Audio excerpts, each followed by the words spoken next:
সবাইকে জানাই প্রজাতন্ত্র দিবস তথা সাধারণতন্ত্র দিবসের অনেক শুভেচ্ছা ও অভিনন্দন। 1950 সালের 26শে জানুয়ারি ভারতবর্ষকে সার্বভৌম সমাজতান্ত্রিক ধর্মনিরপেক্ষ গণতান্ত্রিক সাধারণতন্ত্র রাষ্ট্র হিসাবে ঘোষণা করা হয়। তো এই সম্পূর্ণ কথার যে সারাংশ তাই হলো প্রজাতন্ত্র। সেই থেকেই পালন করা হয় প্রজাতন্ত্র দিবস এবং ভারতবর্ষকে বলা হয় প্রজাতান্ত্রিক দেশ। এখন এই গোটা বাক্যটার মধ্যে যে শব্দগুলি রয়েছে সেই শব্দগুলি হলো সার্বভৌম। সার্বভৌম কথার অর্থ হলো যে কোনো বহিঃশক্তির দ্বারা সেই দেশ নিয়ন্ত্রিত নয়, সেই দেশের নিজের ওপর নিজেরই নিয়ন্ত্রণ থাকবে।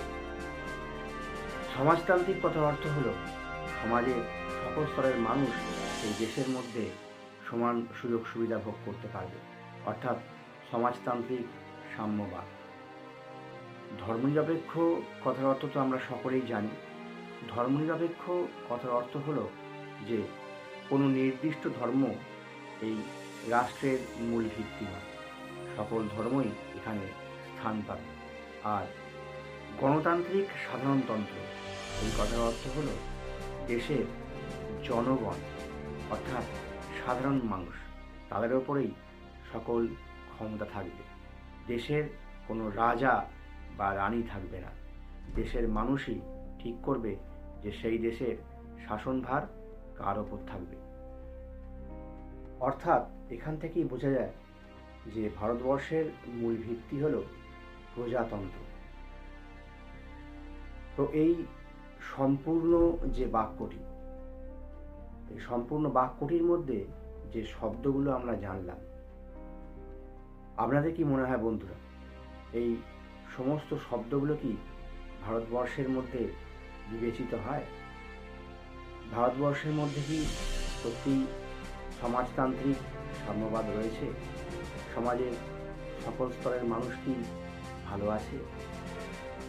আর এই যে গণতান্ত্রিক সাধারণতন্ত্র অর্থাৎ প্রজাতন্ত্র, মানে প্রজাদের ওপরেই সকল ক্ষমতা, প্রজারাই ঠিক করবে তাদের মাথার ওপর কে থাকবে বা তাদের শাসন কার্য কার ওপর থাকবে।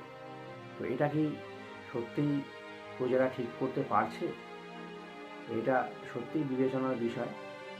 আর একটা কথা, ধর্মনিরপেক্ষ এই শব্দটাও রয়েছে, অর্থাৎ যে দেশের মধ্যে সকল ধর্ম মুক্তভাবে তাদের ধর্মকে পালন করতে পারে। বর্তমানে কি সেই পরিস্থিতি রয়েছে বন্ধুরা? যাই হোক, আপনারা বিবেচনা করুন এবং সকলেই আমরা প্রজাতন্ত্র দিবস পালন করব।